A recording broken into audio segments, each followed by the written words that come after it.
Welcome to the Worthy House, where we offer reality-focused writings on a variety of topics, but often on history, politics, and in general on human flourishing in a post-liberal future. I'm Charles, the maximum leader of the Worthy House. Today we are reviewing Escaping the Russian Bear, an Estonian girl's memoir of loss and survival during World War II by Christina von Rosenvinge. I am fond of pointing out that the safety and security we think we enjoy is, historically speaking, anomalous and ephemeral. This memoir by the late Christina von Rosenvinge brings this truth to life. It is not a maudlin tale of woe. Instead, it is optimistic and grateful, even though the events it narrates, of her young life during World War II and immediately after, must objectively have been extremely trying. And since I'm always looking for additional messages in books, aside from simple human interest, I found her story has much to tell us both about history and about the future. The villain in this book is clear, starting with the title, The Russians, who killed both of von Rosenvinge's parents and crushed her homeland, Estonia, for decades. While Russians as villains have recently come back into fashion, for a long time excuses were, and still are, made for the Soviet communists. We were told that they were not comparable to the Nazis, and we should overlook the innumerable crimes they committed, even though they killed far more people than the Nazis, and their ideology was at least as evil. Thus, it is refreshing that von Rosenvinge doesn't apologize for painting the Russians as the bad guys, or for her family's role in fighting them.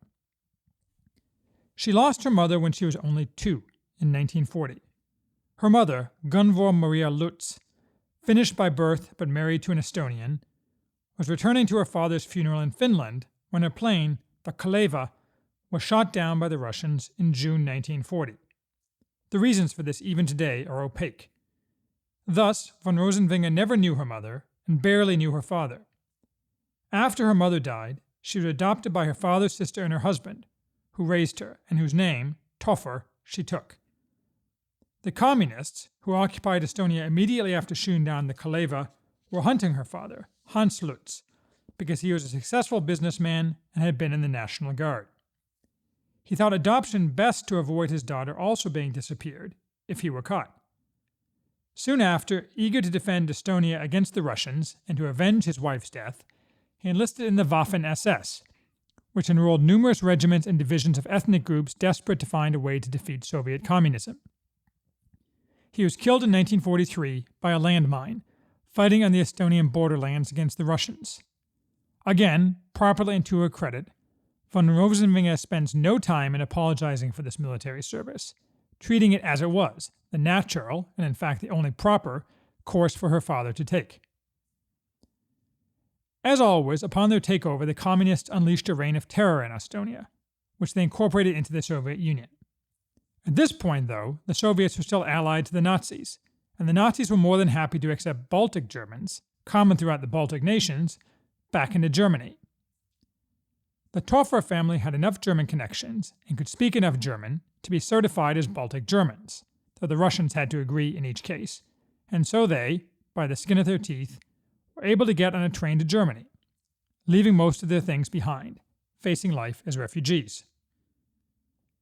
In a turn that seemed fortunate at the time, they only stayed in Germany a year, in a village east of Stuttgart, because soon enough, in 1942, the Wehrmacht kicked the Russians out of Estonia. That meant they could return, little thinking that the tide would turn yet again. Although Estonia had been ravaged, with tens of thousands in that small country having been killed by the Russians, for a child, life returned to a sense of normal.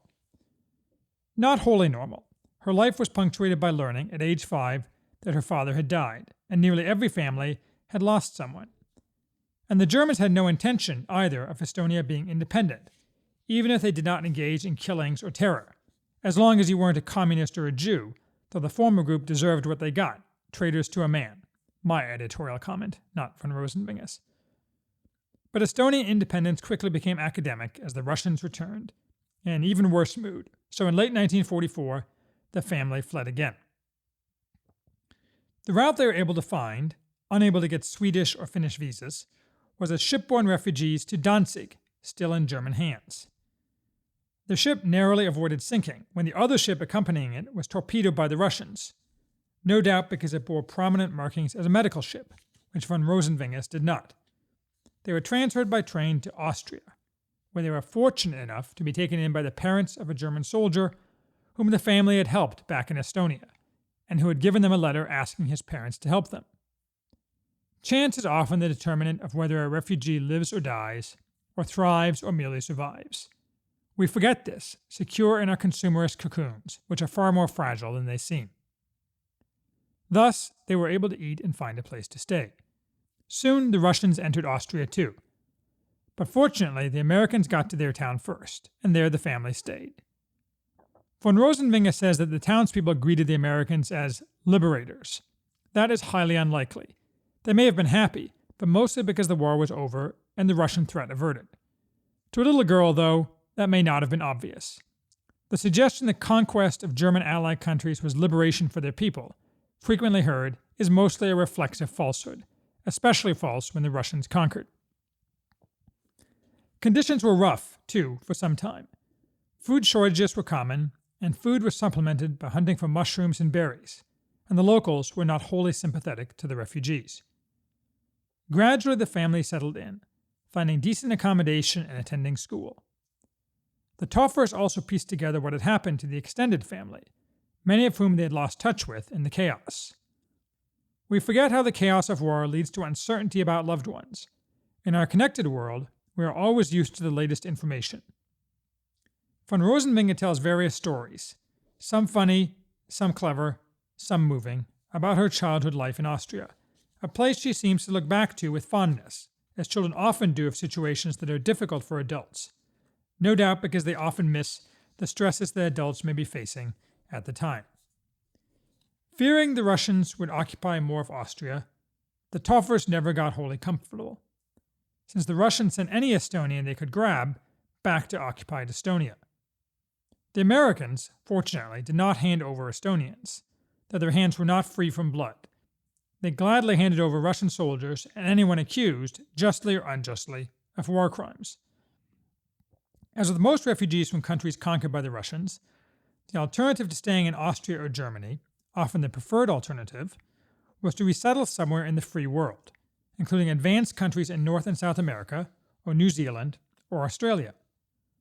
Unlike today, though, when for some reason the rulers of advanced countries think that entrance by foreigners is a moral right that cannot be refused.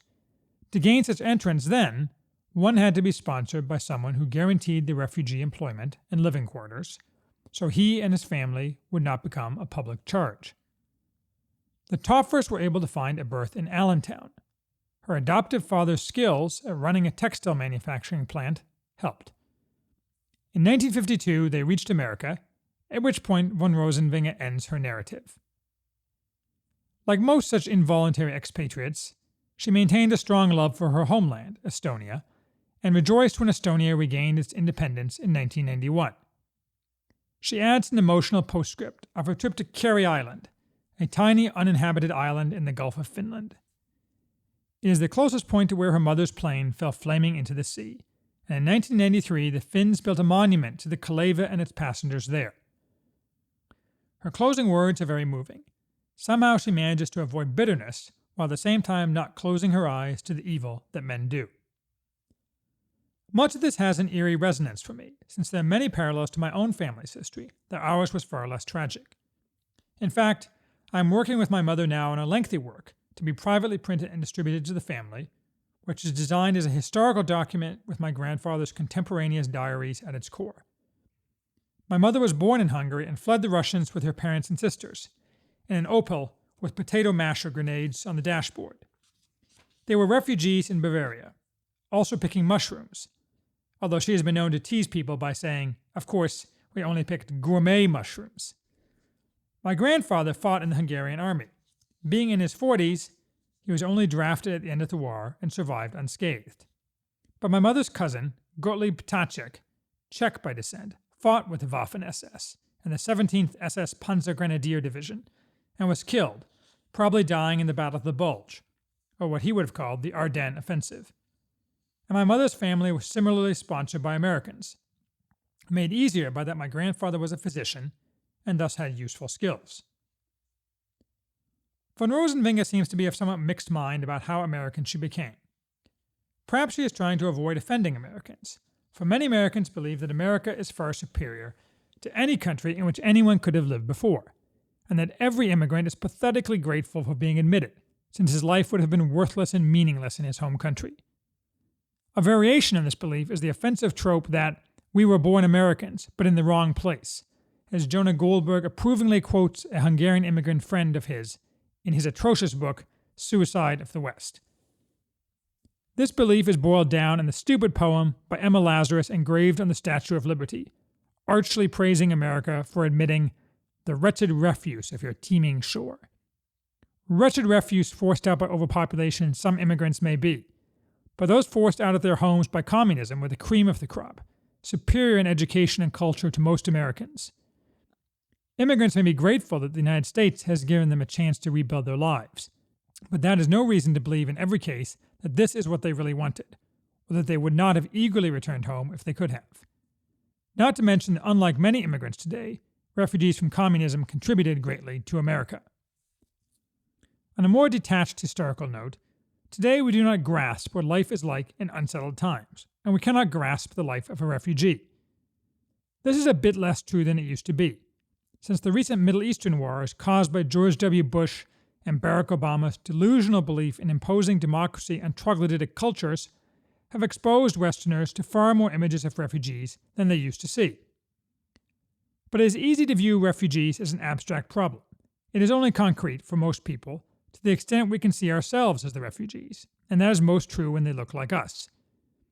It is instructive, I think, to view a compelling video created in 2014, during the beginnings of the Syrian civil war, showing how a young English girl becomes a refugee in some future English conflict. You will not see the world the same after you watch it, and if you are me, you will add to your stock of guns. Of course, in 2014, Syrian refugees were actual refugees from actual warfare, as opposed to the massive flood of millions of economic migrants who have followed, and been eagerly admitted by fools such as Angela Merkel, desperate to virtue signal and to destroy their own countries. But that is another story, and one not at all relevant to this outstanding book.